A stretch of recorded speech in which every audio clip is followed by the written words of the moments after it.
you're feeling like to achieve wellness, you have to buy expensive technology, engage in cutting edge strategies, and be confused and overwhelmed all the time, this video is for you.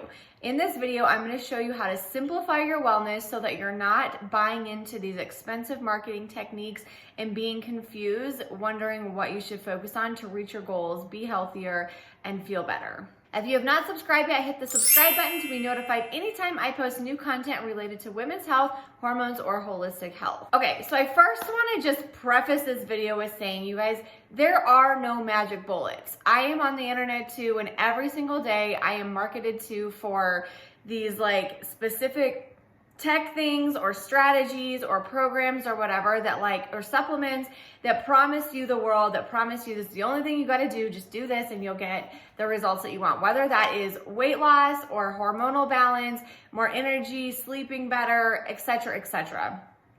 There are no magic bullets for any of these things. Trust me, when I was in acupuncture school, I was dealing with so many different symptoms like anxiety, insomnia, fatigue, hormonal imbalances in my period, all the things. And I went to the herbal pharmacy all the time trying to figure out what one was going to be this magic bullet or what was going to be this magic protocol for me. And there was not one. There were things that helped, things that could help support my body, but I had to change some other things that were leading to these imbalances and these symptoms first before I could actually start to feel better.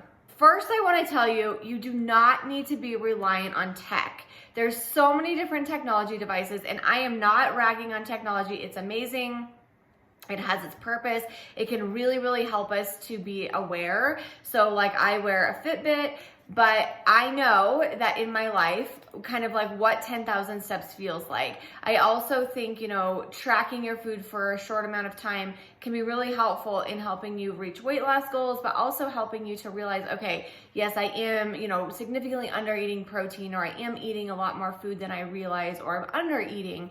So some of these things are great for like the self-awareness of them, but my fear is that we rely on these trackers and counters and numbers and these devices to tell us like what to do, when to do it. The Aura Ring or Fitbit or Apple Watches or any of these things say, go work out or don't work out. And I think that sort of takes us away from being able to listen to our own bodies and say like, yeah, I overdid it yesterday. I'm not feeling great today. Maybe I should rest today, or maybe today is a day that I could pick it up a notch and work really hard in my workout.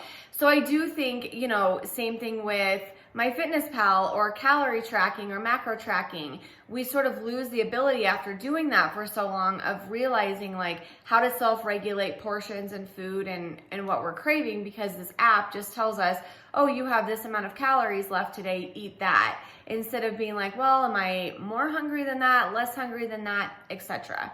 So I think that they have their place. I just don't think that we need to be 100% self-reliant on them.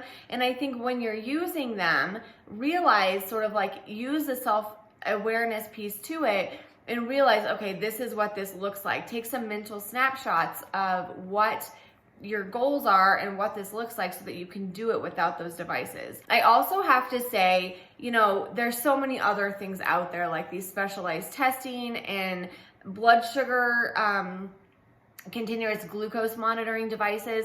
I don't believe that unless you're diabetic, you need to regulate every single blood sugar spike. I think that, in addition to making us lose the ability to be able to sort of self-regulate and pay attention to our own biofeedback, I also think that it can make people a little bit more neurotic about this data and very data driven instead of, again, just sort of like letting things kind of fall into place. Our body has a pancreas. We have an endocrine system for a reason.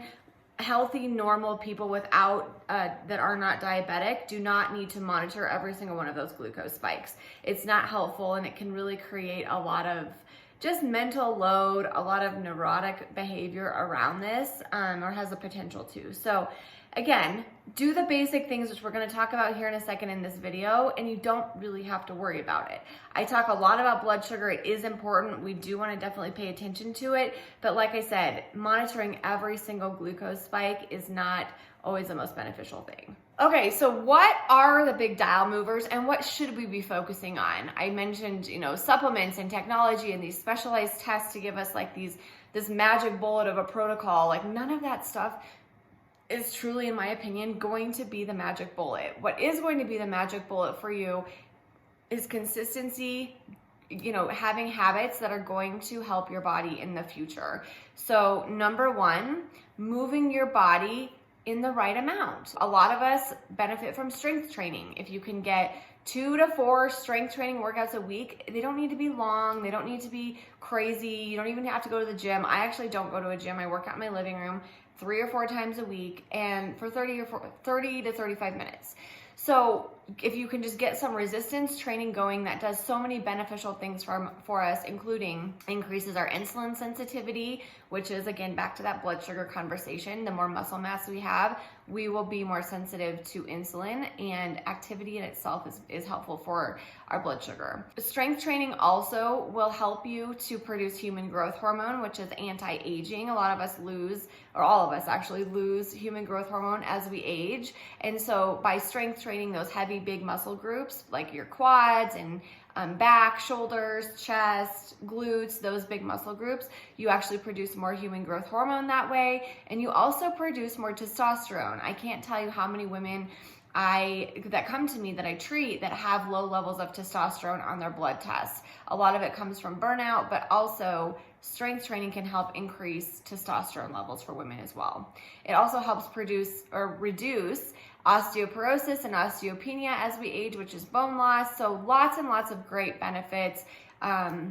Building lean muscle mass is definitely one of the most beneficial thing women can do for their health. Walking is highly underestimated too. I know a lot of us, I was guilty of this for a long time, at kind of putting in the time for my formal workout and doing like the 30 or 40 minutes. But after that, I sat with patients all day, didn't really move that much. And then the pandemic came, and I think, I talked about this in one of the YouTube videos that I did earlier on about why women gain so much weight, or people in general gain so much weight during the pandemic. And one of it was because we didn't move. Like, we were in our house, we didn't have to commute anymore, we didn't have to walk into our office buildings, we didn't have to walk to the bathroom in there, we didn't have to go into stores anymore, everything was curbside pickup. These things definitely matter over time. It's not gonna matter maybe like for one day, but over the course of weeks and months and years, it definitely makes a huge difference if we can keep moving. So simple ways to do that: park further away at the grocery store, walk around the grocery store longer. At my kids' school pickup, I try to walk around the block for 10 or 15 minutes while I'm getting them. Just walking around your house, doing chores, like all of these things definitely add up. I know for myself with my daily life, and this might be different for you, if I can get about 30 minutes of extra walking in a day, whether it's in divided amounts or just one 30-minute walk, that equals about 10,000 steps for me. So I've learned through wearing my Fitbit that is about what I need. So now I don't really even need to wear a Fitbit, because I know that that's what the amount of walking that I need to get to 10,000 steps.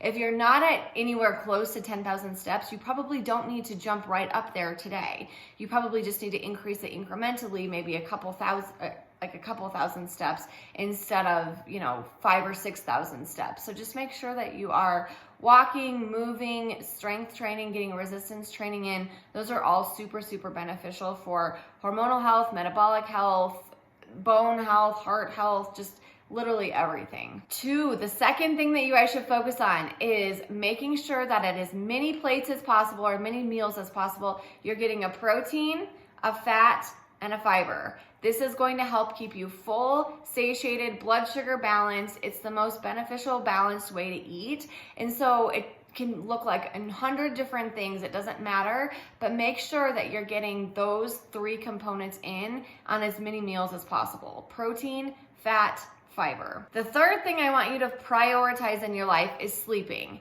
Now, if you're in a stage where you have small children and that's just not possible, I still get woken up regularly by my children. I just do the best I can. I try to go to bed at a reasonable hour. I try to wake up at a consistent time each day. I try not to scroll my phone for hours at night. I try not to, or set strong boundaries around like TV watching and things like that in the evening. So whatever you have to work with, just prioritize consistent bedtime, consistent wake time, and making sure that, it's about 7 to 8 hours in there. Even 9 would be ideal for a lot of us. Number 4 is get your micronutrients in. So we talked about nutrition in number 2 with the protein, fat, fiber, but also eating, I know it's cliche, but literally eating the rainbow, eating lean proteins, eating a wide variety of foods, because that's how we get the most micronutrients in, which is our vitamins and minerals. So I always take a nutrition first approach to vitamins and minerals instead of just throwing in a bunch of supplements over and over and over, because I think that food is definitely the way to go. It's way more bioavailable, it's way more absorbable. Nature's super smart, it has the right components to it. In terms of other micronutrients that need to work together. Remember that none of our vitamins and minerals work in isolation. So when we take zinc, for example, it's going to change other micronutrients in your body. So zinc supplementation, for example, can cause a copper deficiency. Magnesium is important for supplementation because most of us can't get enough magnesium through our diet. A bit of a nuanced conversation, but you do want to attempt to get fruit, vegetables, all the different families, every week. Try to kind of just eat the rainbow that way. Lean proteins are super helpful. Healthy fats like omega-3s, like avocados, olive oil, avocado oil, coconut oil, nuts and seeds, nut butters, those are all great sources of fat to get. Also another bunch of magnesium is in those things, but also your fatty acids as well. Just try to get a wide variety of foods in there to try to kind of cover your bases with your vitamins and minerals as well. Number 5, beyond these kind of 4 primary things, after that, if you still are struggling with hormonal imbalances like insomnia, fatigue, anxiety, panic, irritability, mood swings, period problems, energy crashes, any of these other things, digestive issues, please work with somebody who's qualified. There's so many, like I said, you're just being bombarded every single day with supplement after supplement or product or program or whatever that are gonna solve these issues for you. And there's a lot of times that I see patients come to me that they have done this and it actually kind of made them go the wrong direction. Maybe they took an adrenal formula, for example, for low cortisol and they actually had high cortisol and it made things worse, or vice versa. So there's a lot of you need to work with somebody who knows how to use supplements, because they definitely can make things worse if they're not used in the right way. And again, I take always a food-based approach first, because that's always the best way to get these nutrients in. I hope this was helpful for you guys.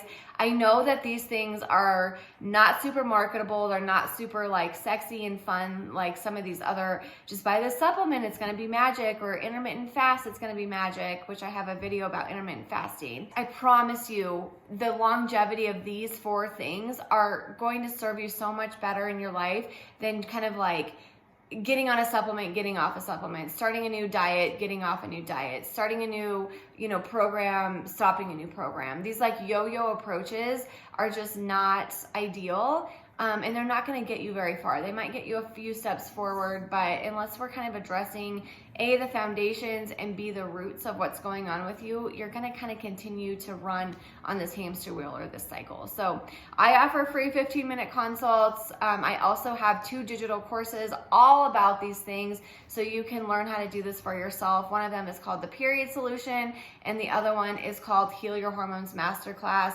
I will leave coupon codes in the description below for both of those, so that you can get some money off of them, but you can learn so much from both of these courses as well. I hope that you guys have a great rest of your day, and if you can share this information with any friends or family, please do that and let them in on this too. My goal is always to educate and empower women on their health and kind of cut through the noise and clutter of the wellness industry. I'll see you guys in the next one.